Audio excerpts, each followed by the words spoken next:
Quand on s'engage sur un chemin d'éveil spirituel, quelque part, il n'y a pas 36 chemins, tu vois, il y en a que 2 en réalité, mais quand on s'engage sur ce chemin de lumière où on souhaite grandir, expanser, en réalité, il y en a qu'une seule, c'est le chemin de la vie, c'est le chemin de l'amour, tu vois, tu apprends à aimer, tu apprends à lâcher les conditionnements, les imperfections, tout ce qui te ramène dans le côté mortel, éphémère et destructeur un peu de la vie. Et tu choisis la vie, donc tu choisis l'amour. Et on peut remarquer que quand on s'engage sur ce chemin spirituel, il y a comme 2 voies en fait. C'est-à-dire il y en a une où justement c'est la vie. On apprend à ramener de plus en plus la vie à l'intérieur de nous, le côté naturel, et on apprend à se délester du côté non naturel. Et puis il y a un autre chemin, on pourrait dire une autre école en fait. C'est l'école de la souffrance, où on essaye de cheminer sur nous en se libérant de plein de choses. Et en fait, on projette de la même façon que quand on n'est pas engagé sur ce chemin. On projette toujours avec la même perception et le même état d'esprit de je dois avancer dans la matière pour atteindre un but, tu vois. On emporte avec nous cette vision limitante, comme quoi on doit cheminer longtemps et persévérer. Tu vois, on a appris comme ça, et on emmène cette vision-là dans le côté spirituel, alors que le côté spirituel, il n'est pas du tout assimilé à cette façon de vivre, tu vois. Typiquement, quand tu vis profondément avec ta spiritualité, tu es connecté au vivant, tu es connecté à la nature et au moment présent. Il n'y a pas de temps, en fait. Et on peut observer qu'il y a comme 2 écoles, en fait. L'école de la souffrance, c'est l'école de la vie. L'école de l'amour, on pourrait l'appeler aussi comme ça. Et c'est des choses qui sont vraiment marquantes chez les personnes qu'on accompagne aussi, tu vois. J'ai l'impression de récupérer toutes les personnes qui ont fait l'école de la souffrance pour leur montrer c'est quoi la vraie vie, tu vois, avec Pure, c'est ce qu'on fait, on les ramène sur ce chemin de pureté et de vérité. Et c'est un peu notre rôle aussi, tu vois, de ramener la vérité dans tout ça, parce qu'on a cru à plein de choses. Et enfin, voilà, il y aurait tellement à dire en vrai sur ce sujet. Qu'est-ce que tu en penses, toi, sur ces 2 aspects, là, ces 2 écoles, une de la souffrance et une de la vie, de l'amour? Je suis totalement d'accord. Et puis, encore une fois, c'est dans cette période d'ascension, c'est là où on nous demande de nous positionner en fonction du chemin d'âme qui a été prévu pour nous, mais surtout en fonction de l'humain aussi qui doit choisir de s'engager sur l'école de l'amour ou l'école de la souffrance. Et quand on arrive sur Terre, forcément, on va expérimenter la souffrance. Ça fait partie du jeu, parce qu'on vient dans ce monde de dualité, on vient expérimenter tout ce qui est non-amour, le désamour, dans plusieurs facettes en fait de la vie, et pour justement aller retrouver la voie de l'amour et reconnecter à cet amour originel. Et donc pour aller sur la voie de l'amour, on est obligé de savoir ce que c'est la souffrance en fait, puisque il faut connecter aux 2 facettes sur Terre. Ouais. Et mais à un moment donné, la vie nous envoie un choix, ou nous envoie un événement, ou une personne, ou un livre, ou quelque chose qui va nous faire comme un électrochoc. Et c'est là le début de l'éveil, où on se dit mais en fait il n'y a pas que la souffrance, et il n'y a pas que moi qui reste dans la posture de victime de ma vie, mais il y a aussi j'ai aussi le pouvoir de choisir autre chose, et de choisir cette voie de l'amour qui amène du coup à la voie de sa propre puissance en fait, et on revient à la création, et on revient à sa puissance créatrice, puisqu'on est en capacité de créer notre vie chaque instant, en fonction de son état d'être, en fonction de justement de ce qu'on choisit de semer à l'intérieur de soi. Et finalement, j'ai envie de dire, c'est la racine pour qu'on est venu, c'est le but de ce processus d'ascension en fait. C'est pour vivre dans cette nouvelle terre, cette nouvelle humanité, c'est la mort, la peur, ou l'amour et la joie et la paix, et c'est 2 voies complètement différentes. Et tu vois, je pense qu'on est aussi dans cet espace où on est en chemin comme tout le monde, tout le monde, du moins les gens qui nous écoutent. Et on est aussi dans cette phase de transition où on peut osciller encore avec les anciens schémas et mécanismes de souffrance. Mais après, nous, on a vraiment, et c'est ce qu'on transmet aussi, cette capacité aujourd'hui de switcher, de ne pas rester là-dedans pendant des jours, comme moi j'ai pu être avant, dans ma vie d'avant en fait, où je restais des jours dans la souffrance, en tsunami émotionnel.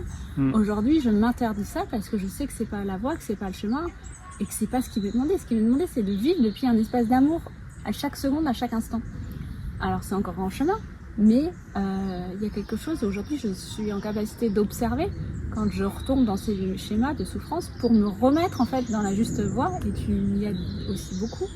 Mais on a tous cette capacité-là, en fait, ça vient vraiment d'un choix intérieur et de pas se laisser emporter par l'humain en fait, et ses émotions et ses problèmes et ses croyances et et tout le blabla mental, et de choisir en son âme et conscience l'amour et pas la souffrance, parce qu'on n'est pas là pour souffrir sur terre.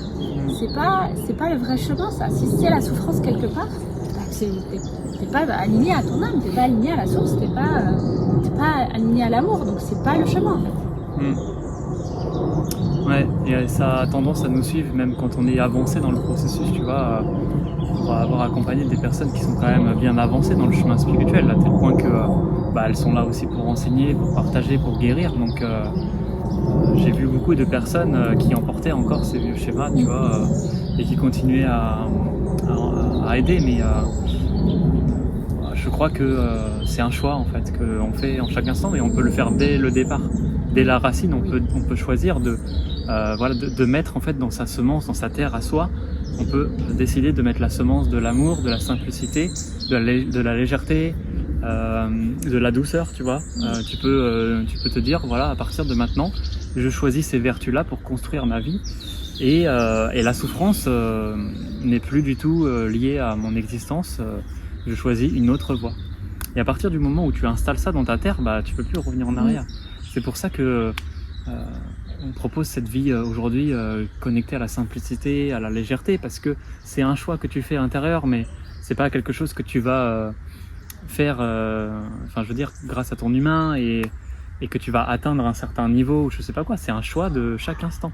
C'est un engagement, et à partir de là, tu déconstruis tout, et je veux dire, ça se fait automatiquement.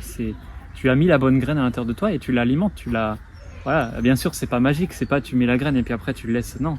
C'est un entretien quotidien, c'est une discipline à avoir. Qu'est-ce que tu fais au quotidien pour alimenter la joie?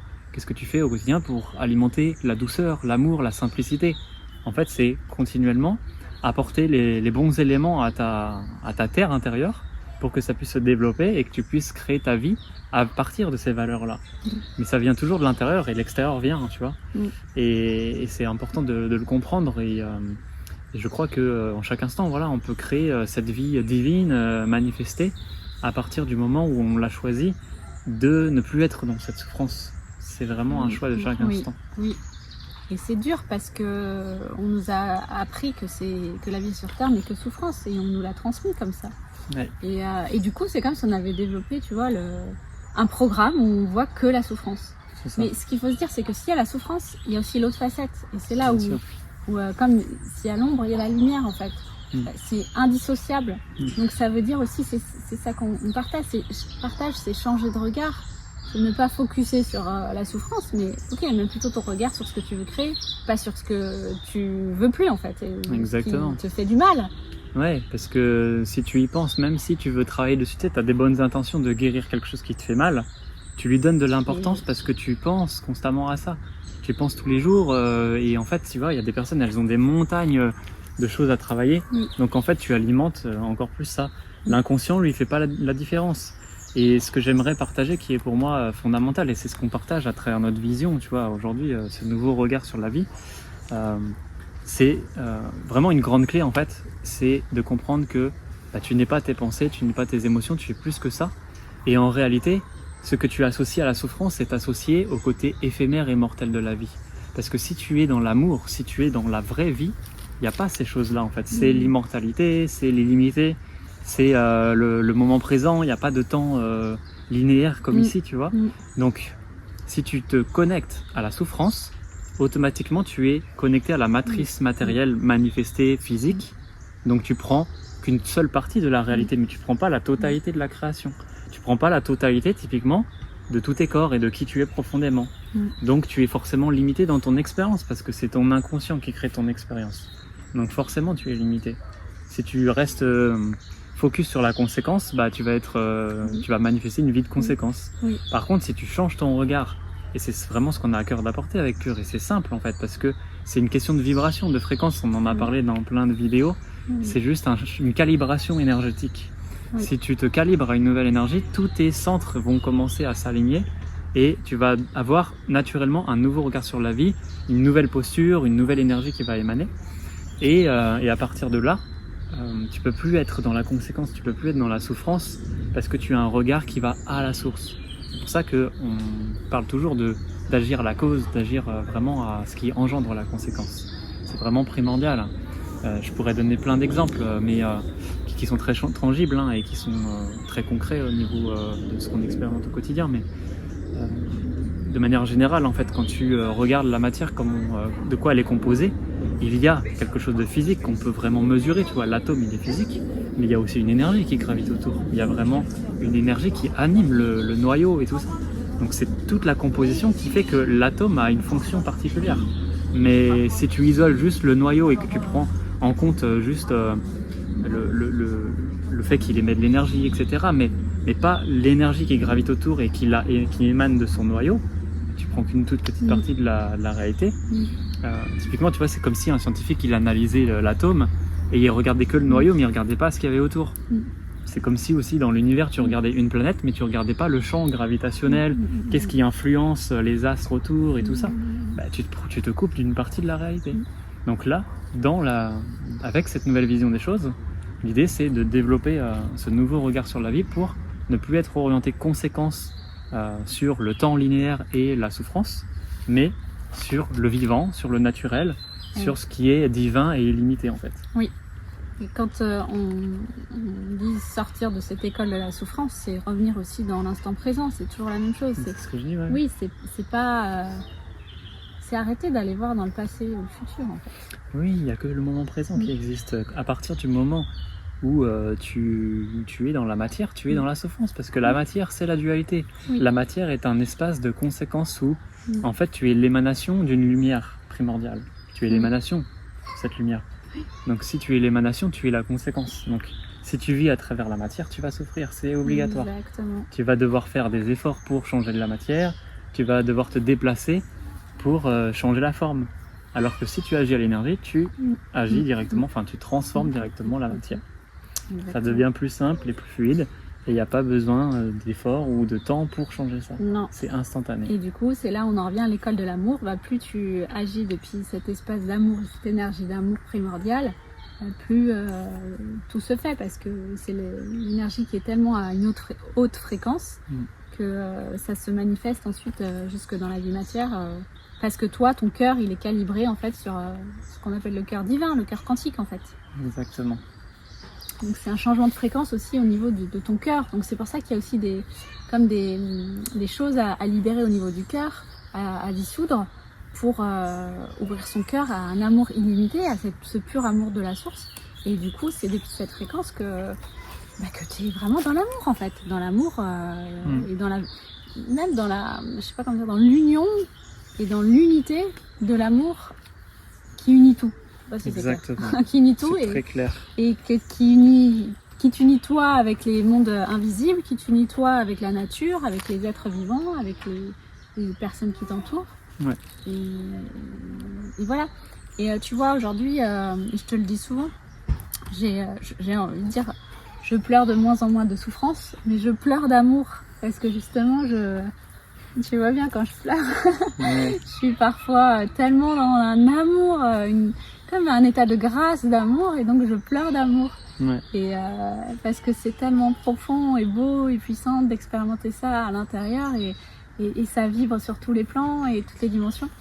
Et voilà, et de créer sa vie depuis cet espace-là, c'est magique. Ça fait tellement du bien, c'est tellement magique, oui, parce qu'on ne l'a pas appris, et en fait on redevient vraiment cet enfant qui découvre le monde et qui découvre la vie avec son innocence et avec juste l'amour, quoi. Exactement. Voilà. Bon, je pense qu'on va terminer cette vidéo parce que là je me fais tuer par les moustiques. Oui, on a plein de moustiques. Ça, voilà, c'est horrible. En tout cas, on a choisi l'école de l'amour. Voilà, l'école de l'amour, sympa. c'est beaucoup mieux. Et on est souverain et on dirige notre vie, et là on est en mouvement, c'est autre chose. Oui. Merci.